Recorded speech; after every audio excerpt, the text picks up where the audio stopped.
He is under house arrest in Rome, a soldier chained to his wrist around the clock. He cannot walk to the market.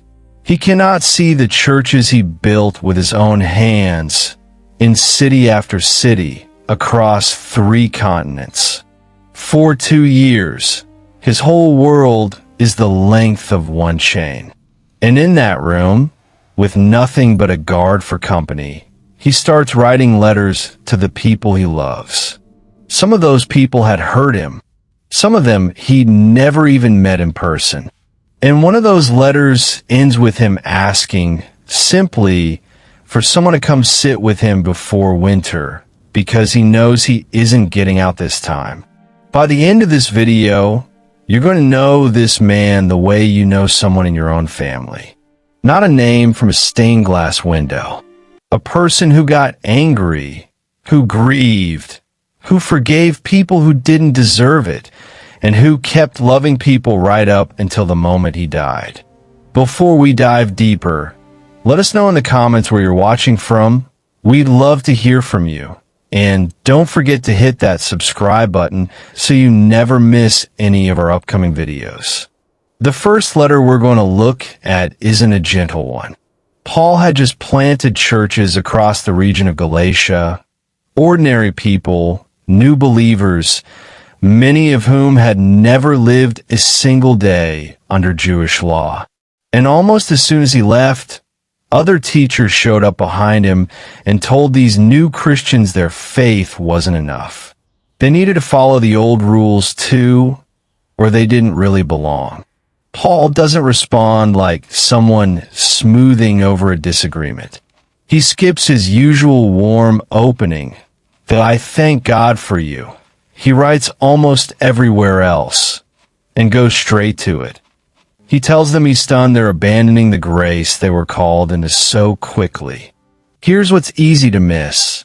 This wasn't Paul being thin-skinned. He believed if you could earn your way right with God by following rules, then the cross had been pointless. That's the size of what he thought was at stake. Not a policy dispute, but the whole foundation of grace itself. And in the middle of that same fiery letter, he gives us one of the gentlest images in all of Scripture almost as an afterthought. Love, joy, peace, patience, kindness, goodness, faithfulness, gentleness, self-control, what freedom actually produces once it's allowed to grow, instead of what earns you anything. Not long after, Paul is in a different kind of pain. He'd planted a church in Thessalonica and had to flee after only a few weeks, barely enough time to lay a foundation, chased out by a mob. He sends his coworker Timothy back just to check if the church survived without him. It did. And when Paul hears the news, what he writes back isn't theology first. It's relief. He compares himself to a mother nursing her own children, and in the next breath, to a father pleading with his sons. This is likely the very first letter of his that made it into our New Testament, which means it may be the oldest Christian document in existence, older than any of the 4 Gospels, and it's soaked in something very simple. He missed them, and he said so without embarrassment. That's worth sitting with if you've ever had to leave people you loved before you were ready. But the church that would test Paul more than any other was still ahead of him. Corinth was a wealthy port city, famous, and not in a flattering way, for its excess. The church Paul planted there absorbed more of that culture than it should have. By the time he writes back, the church is split into rival camps. A man is in an inappropriate relationship with his own father's wife, and the church is proud of tolerating it. Believers are suing each other in public court, and the Lord's Supper, meant to unite them, has become a scene where the wealthy eat well while day laborers go hungry. Into all of that mess, Paul writes the most famous passage on love ever put to paper. And here's the detail that changes how you should read it It was never meant for a wedding program. Paul placed it deliberately between two chapters about spiritual gifts, because this congregation had every gift imaginable and almost no love for one another. It isn't a poem. It's a corrective, aimed at people he loved enough to correct. Here's something that doesn't get said enough. This relationship didn't heal easily.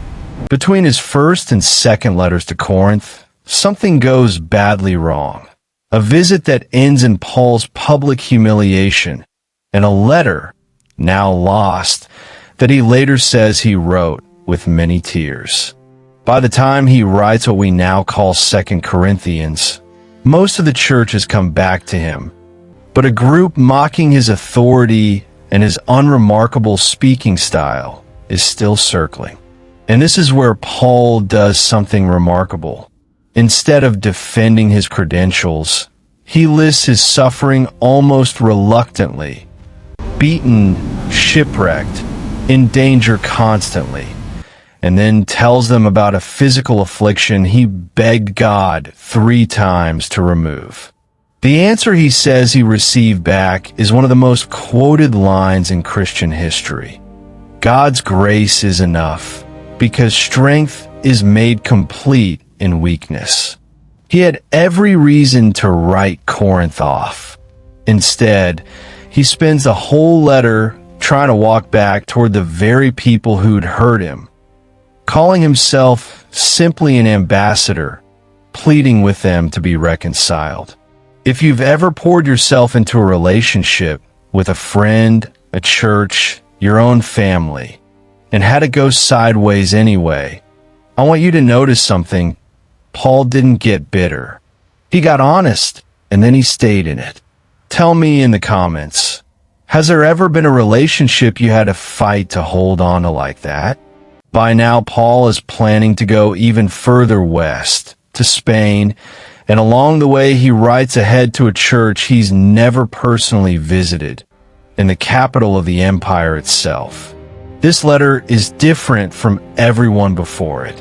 There's no scandal to put out. It's the fullest, most careful explanation of the gospel he ever wrote down. One line early in the letter carries the weight of everything that follows.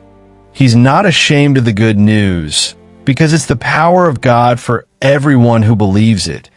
No exceptions by background, by nationality, by how long you've known the faith. There's a chapter in this letter that reads like it was pulled straight out of someone's private journal. A description of wanting to do right and doing wrong anyway that anyone who has lived long enough will recognize immediately. And then, just after it, comes one of the most quoted lines in the whole Bible. No condemnation for those who belong to Christ. Here's something most people scroll right past. The final chapter of this letter looks like nothing more than a list of names. It isn't. Paul specifically honors a woman named Phoebe, who likely personally carried this letter all the way to Rome herself, and a woman named Eunia, whom he calls outstanding among the apostles. In a culture that so often erased women from the record, Paul went out of his way to name them and honor their work by name. That detail alone tells you something about who he actually was underneath the theology. And then everything changes. Paul is arrested, and what he writes next comes from somewhere much darker than a writing desk in a rented house. This is where we return to where we started. Paul, under guard, writing 4 letters from that same imprisonment. The first goes to Philippi, the very first church he ever planted in Europe, a church that loved him enough to send him a financial gift through a friend who nearly died delivering it. And what Paul writes back is, against every expectation, his most joyful letter. The word joy appears more than a dozen times in just 4 short chapters. He wasn't performing happiness for an audience. He was describing a joy that was never dependent on his circumstances to begin with. This is also where we find the line, so many people know without knowing where it comes from, I can do all things through Christ who strengthens me. Read 2 verses earlier, and you'll see what it's actually about. A prisoner who had learned to be content in scarcity and in abundance both. It isn't a verse about achieving your dreams. It's a verse about a man in chains who had found enough anyway. Even here, in his most joyful letter, Paul names 2 women, co-workers of his, who were at odds with each other, and gently, publicly, asks them to reconcile. Even joy didn't mean he stopped being a pastor to real, complicated people. From that same cell, he writes to a church he's never visited in Colossae, where a false teaching is spreading. The idea that Christ alone isn't quite enough. His answer is to lift Christ higher than language allows. The fullness of God dwelling in him. And in him, you are already complete. Not one ingredient among many. The whole meal. And then the shortest, most personal letter he ever wrote. A single page to a wealthy believer named Philemon, asking him to receive back a runaway man named Onesimus, not as property to be punished, but as a brother. Paul never orders it. He simply puts his own name and his own resources on the line and asks. It doesn't undo an entire unjust system in one letter, but it plants something that eventually helps bring that system down. The idea that in Christ, a slave and his master are equally family. The last of these 4, Ephesians, reads less like a fire being put out and more like something written from a settled, prayerful place. Its center holds what may be the single most quoted summary of the gospel in the whole New Testament. Saved by grace, through faith, not by anything you did, so no one has room to boast. Paul is arrested again. This time, there's no comfortable house arrest. Tradition holds he was held in a cold, underground cell near the Roman Forum, and that he was executed under Nero sometime in the mid-60s AD. This last letter is written in the shadow of that. Most of his companions have scattered, and he writes, almost matter-of-factly, that he's being poured out like a drink offering, the language of an ancient sacrifice where the wine was given completely, with nothing held back for later. He is describing his own death in advance as an act of worship. And here is the detail that should stay with you. Even in this last letter, written by a man who knows he's about to die alone, almost everything he writes about is other people. He asks for a coat he left behind. He asks for his books. He mentions plainly that one friend has abandoned him, and that only one, Luke, has stayed. And then he asks for one more thing. Do your best to come to me quickly. A man facing execution. And what he wants most is to see his friend one more time before the end.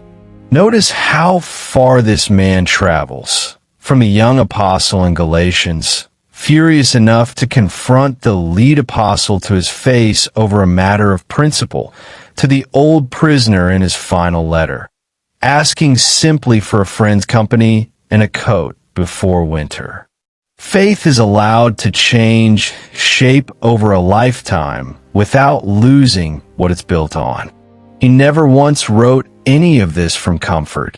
Every one of these letters came out of instability, grief, or chains. And somehow, those are the words that outlasted the empire that imprisoned him. If this changed how you will read these letters, tell me which one landed for you in the comments. I read every one. And if you'd like more stories like this, told the way real history actually happened instead of scattered verses out of order, subscribe so you don't miss what's coming next.